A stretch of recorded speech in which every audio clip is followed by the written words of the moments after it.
17 अप्रैल है। इन दिनों भारत में नफ़रत बेहद बढ़ी हुई है। जगह जगह से लड़ाई झगड़े फसाद, एक दूसरे के ख़िलाफ़ दंगे, ऐसी खबरें मिलती रहती हैं। अक्सर लोग सोशल मीडिया पर पूछते हैं कि देश कहाँ जा रहा है या किस तरफ जा रहा है। तो देश बिल्कुल सही दिशा में जा रहा है।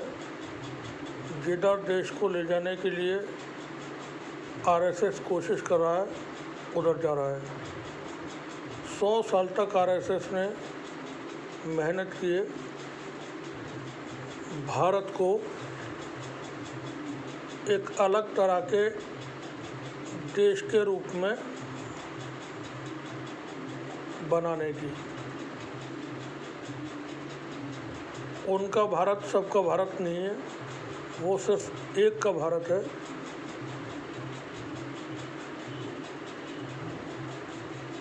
आज जो हालात हैं वो सच में चिंताजनक है और अफसोसनाक भी है।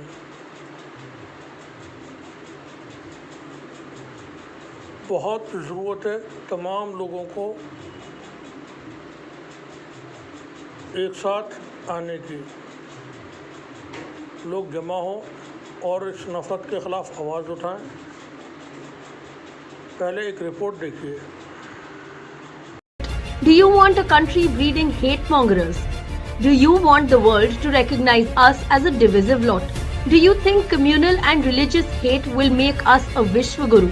Do you think a society based on hate can ever have a vibrant economy? What kind of country do you want to leave for the coming generations? Make your country what you want it to be. Peaceful, harmonious and progressive. Come. जिस भी देश में, जिस भी समाज में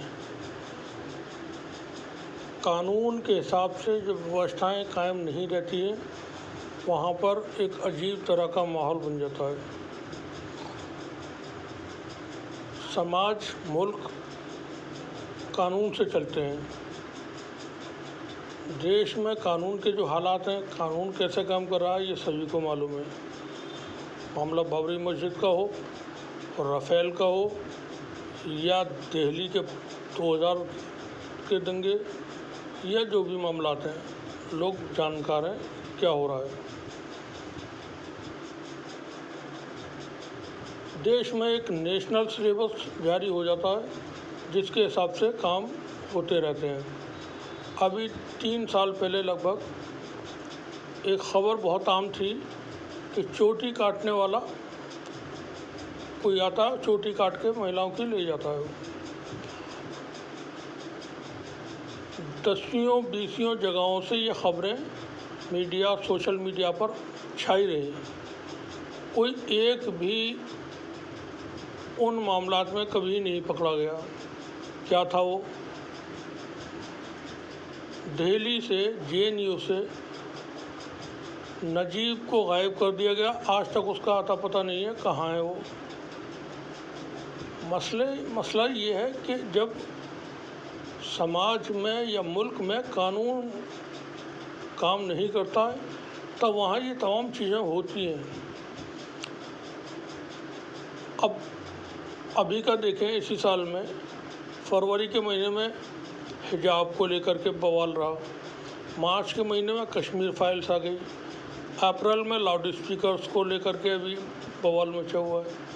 जून, जुलाई और अगस्त और सितंबर, इन महीनों के लिए अलग से सिलेबस में होगा जो भी होगा।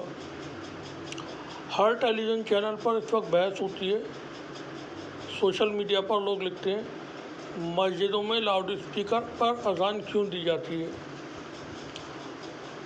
लाउड स्पीकर कोई ज़रूरी नहीं है, सिर्फ 30 सेकंड में अजान हो जाती है। वॉल्यूम उसका बहुत लो रहता है।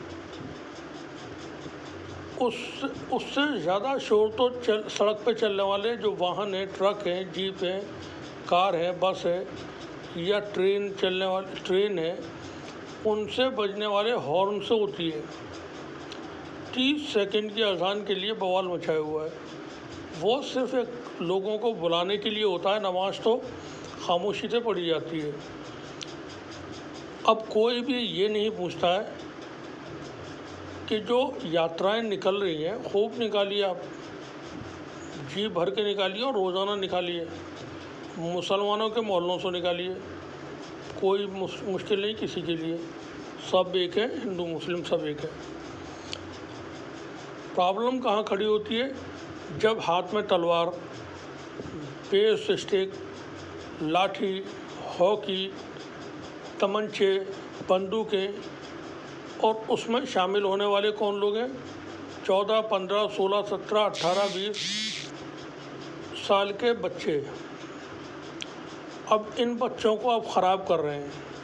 अभी भागवत साहब ने एक बयान दिया 3 दिन 4 दिन पहले कि सब लोग अपने पास लाठी रखें। दुनिया ताकत की भाषा को समझती है।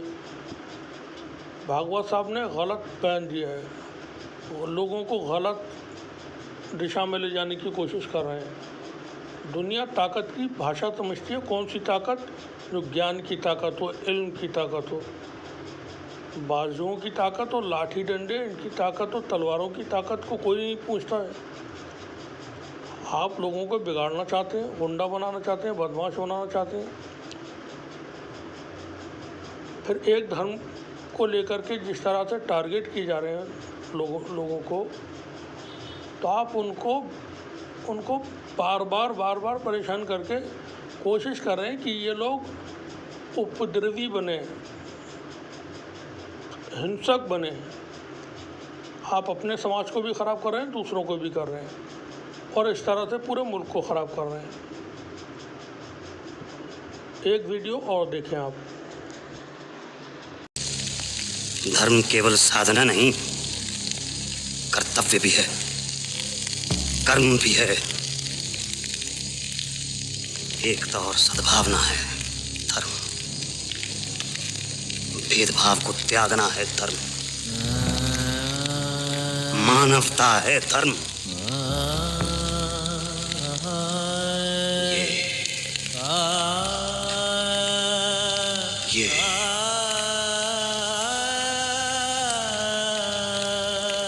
ये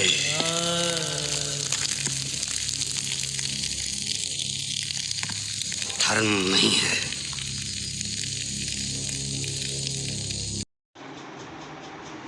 ट्विटर पर एक सज्जन है अरुण यादव, उन्होंने एक ट्वीट किया है, उसको मैं पढ़ रहा हूँ। 1 किलो चावल में से कंकड़ छांटना आसान है, मगर 130 किलो चावल में से कंकड़ छांटना मुश्किल काम है, जिसमें वक्त लगता है। यही मुश्किल काम मोदी और शाह कर रहे हैं। यानी 80 और 20 को अलग कर दें, 80 को अलग कर दें। किस तरह का देश बनाना चाहते हैं? नफरत फैलाकर। अब ये लोग खुद अपने आप से सोचें। मान के चलें कि भारत से तमाम जो माइनॉरिटीज़ के लोग हैं, SC, ST, OBC जो भी हैं, वो सब ख़त्म हो जाते हैं। सिर्फ एक ही धर्म के लोग बाकी रह जाते हैं यहाँ पर। उनको प्राप्ति क्या होगी? क्या मिलेगा उनको? क्या हवाएं किसी और तरह की हवाएं होंगी, या ये आसमान का रंग कोई और रंग हो जाएगा, या दरियाओं में बहने वाला, गंगा जमुना में बहने वाला जो पानी है वो दूध और शहद हो जाएगा, या हम कोई और अलग तरह के अनाज की रोटियां खाना शुरू करेंगे? हासिल क्या होने जा रहा है उससे? देखें, नफरत से इंसान खुद भी बुरा बनता है और उसके आसपास का माहौल जो वो भी गंदा होता है। बहुत बेहतर है तमाम लोग मिलकर इस नफरत को ख़त्म करें। शुक्रिया।